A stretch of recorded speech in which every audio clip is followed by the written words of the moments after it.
de nouvelles nominations sont intervenues au sein des FDS, Forces de sécurité, et des FAT, Forces armées togolaises, ce 13 septembre, décision de l'exécutif togolais.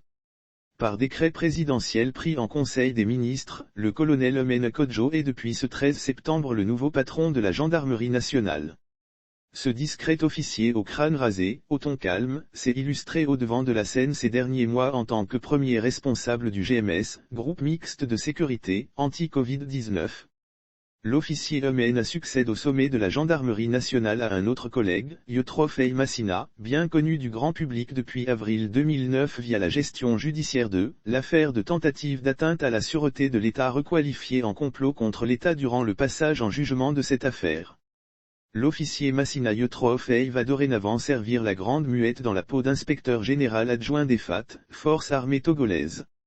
Ce même 13 septembre, le général Konlan Adjitovu, chef d'état-major particulier de Fort Gnassingbé B, a été nommé inspecteur général des FAT, toujours par décret présidentiel pris en Conseil des ministres. Dernière grande nomination en date au sein des FAT via une série de décrets pris le 3 octobre 2020, Fort Gnassingbé B avait procédé à une série de nominations inattendues au sein des FAT. Des décisions qui ont fait changer de visage au chef d'état-major particulier du président de la République togolaise. Ce poste est coordonné et chapeauté depuis près d'un an par le général de brigade Konlan Adjitovu. Ce 3 octobre 2020, le colonel Konlan Ekpe Apedo avait aussi été nommé chef d'état-major adjoint des FAT. Les armées de terre et de l'air aussi avaient changé de patron. Elles sont commandées désormais par le colonel Kasawa Kolemaga, nouveau chef d'état-major de l'armée de terre, et le colonel Tassunti Djato, nouveau chef d'état-major de l'armée de l'air.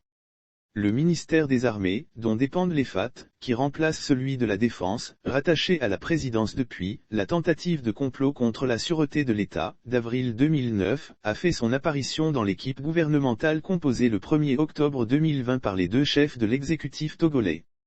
Ce ministère des Armées est dirigé par une dame, Essozinma Marguerite Nyakade, veuve d'un officier et belle-sœur de Fort Gnassingbé B.